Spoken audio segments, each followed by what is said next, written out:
تفتكري ليال هتصحى بما ان احنا بنصور الساعة 5:30 الصبح؟ اول مرة نصور بدري قوي كده، واخر مرة عشان تبقي فاهمة. الحلقة دي بطولة لبنان. التلفريك كان يقلق شوية لانه قديم شوية، فتحسي انت كويس ولا ايه؟ لما رحنا اسمه ايه ده، ماتيلدا ولا اسمه ايه، مانويلا. لما كلنا كلنا الكبة النية اكلت كمية اكل ني انا. يومها بالليل كنت هفرقع.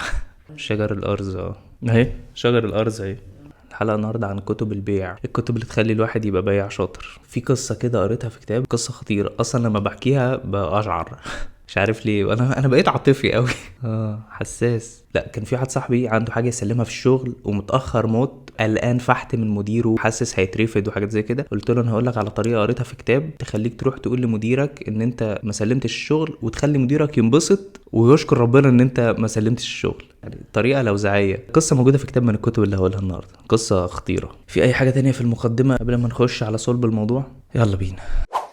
في رحلة وصولك للحرية المالية في أكتر من صفة لازم تكون موجودة عندك. طبعا من أهمها هو علمك وثقافتك والكتب اللي بتقراها واللي هتساعدك في الوصول لأهدافك، خصوصا لو بتقرا في كتب ليها علاقة بالفلوس والاقتصاد والاستثمار، أو أي كتب ليها علاقة بمجال اهتمامك. وفي كمان مهارات معينة لازم تمتلكها، لأن من غيرها هيكون صعب جدا توصل للحرية المالية، وعلى رأسها مهارات التعامل مع الناس والتفاوض. ومن أهم المهارات دي كمان بالنسبة لي هي مهارة المبيعات أو السيلز. انت لو رجعت بالزمن لورا هتلاقي ان في ناس كتير كان عندهم مهارات الابتكار والاختراع، وفي كتير منهم كان عندهم منتجات رائعة وسلع ممكن تغير شكل متطلبات السوق، ولكن المنتجات دي ممكن تكون فشلت او حتى ما لقتش طريقها للنور او لانها تتباع، وده لمجرد ان صاحب الفكرة او المنتج ما كانش عنده مهارة البيع والتسويق. وفي مقالة لسيجن سالين بعنوان نيكولا تسلا العبقري اللي عمل اكبر غلطة مالية، بيقول سيجن ان نيكولا تسلا حصل على اكتر من 300 براءة اختراع في حياته، ولكن وعلى عكس توماس اديسون اللي كان مخترع وكمان رجل اعمال ناجح، نيكولا تسلا كان عالم ومخترع وبس، وكان بيفتقر تماما لمهارات البيع والتسويق. وكان ممكن جدا ان اسم تسلا يكون مغمور جدا بالنسبة لشهرته النهاردة لولا ان جه حد زي ايلون ماسك، واللي بيمتلك مهارة عالية جدا في المبيعات والتسويق، وقدر ان هو يسوق لاسم تسلا من خلال عربياته الالكترونية، واللي كان صاحب فكرتها اصلا من سنة 1888 هو المخترع الاصلي نيكولا تسلا. لو عايز تنجح في عالم الفلوس وتوصل للحرية المالية، مهارة البيع هتكون عامل مهم جدا ومؤثر، وهتساعدك جامد في انك توصل لهدفك. وعلشان كده حلقة النهاردة هتكون عن اكتر 5 كتب من وجهة نظري هيعلموك تكون احسن في مجال المبيعات، وبكده مش بس تقدر تبيع السلعة او الخدمة اللي انت بتقدمها، لا ده انت كمان هتقدر تبيع اللي اهم من كده، وهو انك تقدر تبيع افكارك وتخلي الشخص اللي قدامك يشتريها ويقتنع بيها. يلا بينا مرة كمان ندخل جوه صفحات الكتب اللي هتخليك تكون بياع اشطر.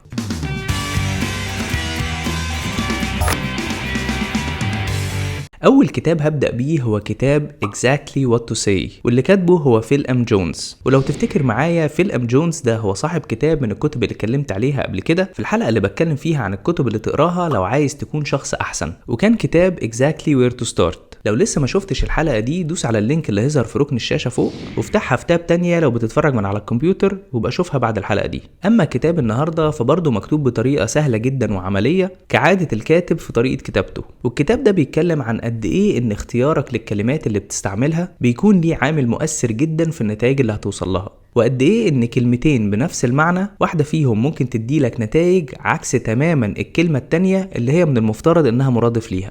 والكاتب بيتكلم عن كلمات معينة بيعتبرها سحرية في عالم المبيعات والإقناع، والكلمات دي ليها علاقة مباشرة ب3 مراحل لإقناع الشخص اللي بتتكلم معاه، وده من خلال أسئلة معينة بتسألها علشان تخلي اللي قدامك ينتبه ليك، وثانيا يهتم بالخدمة أو المنتج اللي انت بتقدمه، وثالثا أسئلة بتفتح شهية اللي قصادك لأن هو ياخد القرار المناسب بأنه يتقدم خطوة في اتجاه ان هو يشتري المنتج أو الفكرة أو الخدمة اللي انت بتعرضها عليه. وزي ما فيل جونز بيقول، اختيارك للكلمات المناسبة والوقت المناسب لأنك انت تقولهم بيعمل فرق كبير جدا في اختيار الشخص اللي قدامك في قرار الشراء من عدمه. مش بس كده، الكتاب بيركز على فكرة ان انت مش لازم تعرف ايه هي الكلمات اللي المفروض تقولها وبس، لا انت كمان مهم جدا انك تعرف ايه هي الكلمات اللي ما تقولهاش واللي ممكن تأثيرها يكون مضر اكتر بكتير من نفعها. الكتاب التاني اللي هكلمك عنه هو كتاب The Little Red Book of Selling، واللي كاتبه هو جيفري جيتمورز. والكتاب ده صغير في حجمه ومكتوب بطريقة مسلية جدا وجذابة، والكتاب بيديلك أفكار عملية وأغلب أفكاره ممكن فعلا تطبقها في أرض الواقع. ومن أكتر الحاجات اللي عجبتني في الكتاب ده هو الباب اللي الكاتب بيتكلم فيه عن إزاي تكون لنفسك بيرسونال براند، وإزاي تعمل لنفسك ماركة تساعدك على التواجد في الساحة، وده علشان توصل لمرحلة إن العميل هو اللي عايز يقعد معاك ويسمع عن المنتج أو الخدمة اللي انت بتقدمها، وده بدل ما تكون انت اللي بتجري ورا العميل عشان تحاول تاخد منه ميعاد علشان تعرض عليه السلعة أو الخدمة بتاعتك. الكتاب موجود بالعربي تحت اسم دليل البائع الناجح. تالت كتاب النهاردة هو كتاب The Psychology of Selling، واللي كاتبه هو براين تريسي. والكتاب ده بيديلك نظرة عامة وشاملة عن كل خطوات عملية المبيعات بصرف النظر عن مستواك، سواء كنت لسه مبتدئ في العالم ده أو لو حتى بقالك سنين في المجال. وبيشرح براين تريسي في الكتاب بطريقة سهلة ومبسطة الخطوات الرئيسية في عالم المبيعات، من أول إزاي تعمل بروسبكتنج أو إنك أنت تلاقي العميل المناسب للخدمة أو السلعة بتاعتك، مرورا باللقاء الأول وإنك أنت إزاي تسيب انطباع أولي جيد عند العميل بتاعك، الى جانب عوامل نجاح المقابله الاولى، وان ازاي العميل بيشتري من الشخص اللي بيعجب بيه اكتر من كونه بيشتري من الشخص اللي بيبيع له المنتج او الخدمه وخلاص. وكمان هيعلمك ازاي تتعامل مع الخوف من الرفض اللي هو الفير اوف ريجكشن، واللي بيعتبر جزء اساسي في حياه اي حد شغل بيعتمد على المبيعات، ووصولا الى معالجه الاعتراضات او هاندلينج اوبجكشنز، وكمان طرق تقفيل الديل او الكلوزنج. ميزه مهمه في الكاتب ده ان براين تريسي نفسه هو اصلا كان بياع شاطر وبيتكلم من منطلق خبرته في العالم ده، ومش بيديلك مجرد كلام نظري وخلاص. الكتاب ده كمان هيعلمك انك تحول تفكيرك في البيع من انك مجرد بياع الى مستشار لحل مشاكل العملاء بتوعك عن طريق المنتج اللي بتقدمه. وافتكر دايما ان اي حاجه بتبيعها فانت بتبيع حل، مش بتبيع منتج او خدمه. يعني المفروض ان الحاجه اللي انت بتبيعها تكون بتقدم حل لمشكله عند العميل بتاعك. الكتاب الرابع معانا النهاردة هو كتاب New Sales Simplified، واللي كاتبه هو مايك واينبرج. والكتاب ده بصراحة مش أحسن كتاب قريته في فن المبيعات، وفي كتب تانية زي of the Sale بتاع زيك زيجلر أو To Sell is Human بتاع دانيال اتش بينك ممكن يستاهلوا إن هم يكونوا على الليستة دي أكتر منه. ومع ذلك أنا حطيت الكتاب ده هنا بسبب باب معين فيه عجبني جدا، وهو بيتكلم عن مهارة مهمة جدا لازم تكون موجودة عند أغلب البياعين، وخصوصا لو الخطوة الأولى عندك كبياع هي إنك لازم تاخد مواعيد من العملاء بتوعك على التليفون. ولذلك في الباب التاسع في الكتاب ده هيعلمك حاجات كتيرة جدا عن مهارة التليفون أو الكولد كولينج زي ما بيتقال عليها. هيعلمك إزاي تاخد مواعيد، وإزاي في وقت قليل جدا من خلال مكالمة التليفون تنجح في انك تحدد ميعاد مع العميل بتاعك كخطوة اولى، علشان بعد كده تطبق اللي هتتعلمه من الكتاب ده والكتب المماثلة في مقابلتك مع العميل والكلام معاه وعرض المنتج وردك على الاعتراضات، ولحد ما توصل لمرحلة تقفيل الديل او الكلوزنج. الكتاب الأخير اللي هرشحه لك النهاردة هو كتاب إنفلونس، واللي كاتبه هو روبرت تشالديني. والكتاب ده هو اللي في مقدمة الحلقة النهاردة اتكلمت عن حركة ذكية جدا اتعلمتها منه، والحركة دي ممكن تساعدك انك تخلي اللي قدامك يحط الأمور في نصابها وحجمها الطبيعي. وده لما ساعدت صاحبي انه يقنع مديره ان كون ان هو اتأخر في تسليم شغله دي مش نهاية الكون، ولا الأرض هتبطل دوران حوالين الشمس بسبب التأخير ده. والموضوع ببساطة هو قصة أنا قريتها في كتاب إنفلونس، والقصة دي ليها مفعول السحر في انك تخلي اللي قدامك يوزن الامور صح ويحط المشكلة في حجمها الحقيقي وما يضخمهاش على الفاضي.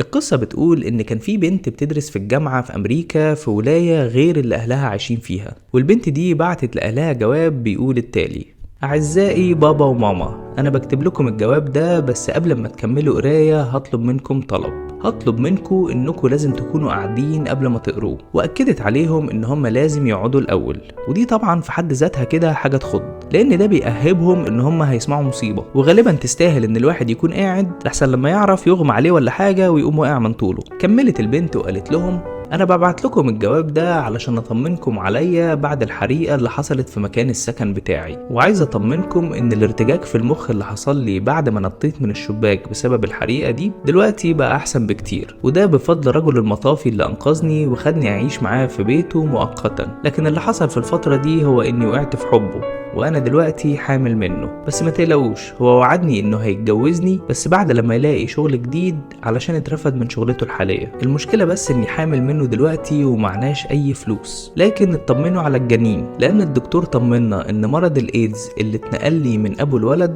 احتمال ما يأثرش على الجنين، او في اسوأ الحالات هيتولد مشوه لكن ممكن يعيش. كملت البنت وقالت لهم: بعد ما قريتوا الاخبار دي احب اقول لكم الحقيقه، والحقيقه هي ان ما كانش في حريقه، وانا ما نطيتش من الشباك، ولا في ارتجاج في المخ، ولا انا حامل، ولا عندي الايدز. الحكايه كلها اني سقطت في ماده الحساب والفيزياء، وكنت عايزاكم ما تبالغوش في رد فعلكم وتشوفوا المشكله دي في حجمها الطبيعي مش اكتر.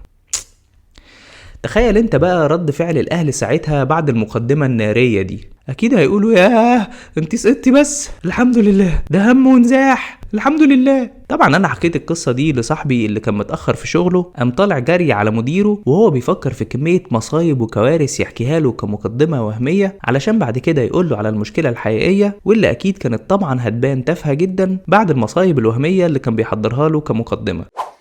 كتاب انفلونس بيتكلم عن التأثير، وبيقول ان في 6 عوامل بيتدخلوا جامد في مساعدتك على التأثير في الشخص اللي قدامك، والعوامل دول هما: الندرة، زي ما تشوف مثلا وانت بتشتري من على امازون ان مكتوب جنب المنتج اللي هتشتريه اخر قطعة، او ان الاماكن اللي فاضلة على طيارة معينة بتحجزها هي اماكن محدودة جدا، او ان عدد التذاكر اللي لسه متاحه في الماتش اللي عايز تتفرج عليه بتخلص بسرعه، ويا تلحق يا ما تلحقش. السوشيال بروف، واللي هو ان انت بتشوف ناس كتير حواليك بتشتري منتج او خدمه معينه، فتلاقي نفسك انت كمان مش عايز تبقى لوحدك، وبتحاول تنتمي لاغلب الناس اللي حواليك، فبتقوم انت كمان شاري. زي كده اما تلاقي الشخص اللي بيبيع لك يقول لك: ده انا المنتج ده بعته كتير جدا لفلان وعلان، ويبدا يعدد لك في اسامي الناس اللي اشتروا منه. العامل الثالث: اصحاب التاثير، زي مثلا لما حد يقول لك: ده انا بايع المنتج ده للدكتور الفلاني، او ان رجل الاعمال الكبير فلان الفلاني هو من اكبر عملائي. ويا سلام بقى لو كان فيهم حد مشهور، تلاقي نفسك اقتنعت كمان وكمان. رابع عامل هو الاعجاب، وبيقول الكاتب ان فرصك في التاثير والاقناع بالبيع بتزيد جدا لما الشخص اللي قدامك يكون معجب بيك، وكمان لما يحس ان انتوا شبه بعض، وان لبسك وريحتك وطريقتك عموما عليهم عامل كبير في نجاح البيعه. العامل الخامس هو تزايد التفاعل،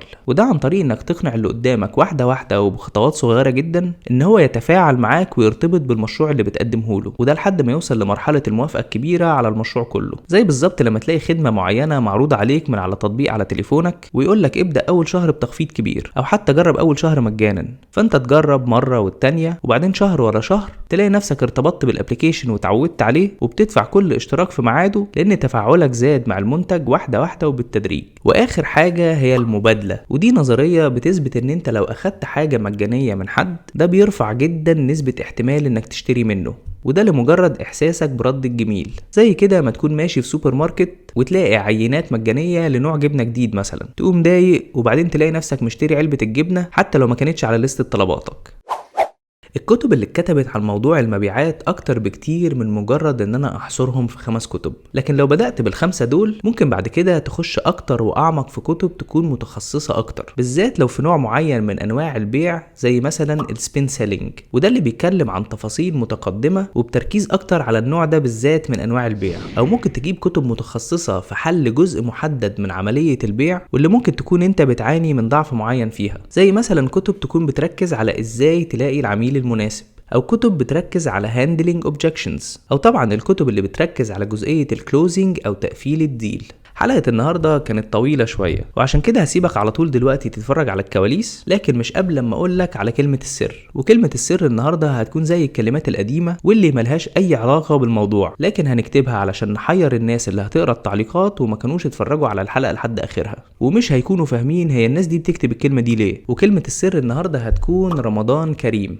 بفكرك تعمل لايك على الفيديو لما كنتش لسه عملت، وتفرج معايا دلوقتي على الكواليس، واكتب لي في التعليقات رمضان كريم، ولو عايز تبسطني انا اعمل ال3.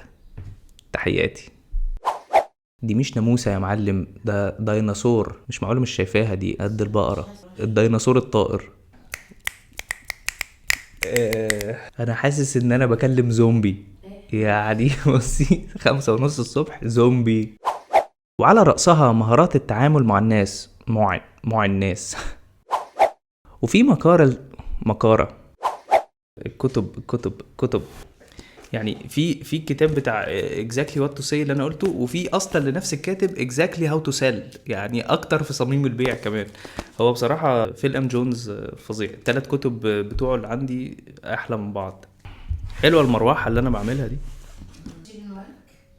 احب انا المدرجات. الشمس طلعت. طب الحلقة دي ما غلطتش فيها خالص، اعمل ايه؟ او غلطت فيها غلطة قد كده طويلة ومن غير بلوبرز تبقى رخمة قوي. طيب في اي بلوبرز بلوبرز في البلوبرز اهو. دي اطول حلقة خدت وقت في التصوير ومع ذلك ما فيهاش غلطات. هل ده معناه ان انا بقيت احسن ولا بقيت محترف؟ هي مش لازم تبقى بلوبرز، يعني لو ما فيش بلوبرز هي تبقى ممكن حاجات تانية اقراهم، امسك كتب اقراهم. خلاص بقى الحلقة دي ما فيهاش كواليس، الحلقة دي ما فيهاش بلوبرز. نجيب بلوبرز بتاعت يوتيوبرز تانيين. خلاص طب يلا عشان لازم اخش الحمام.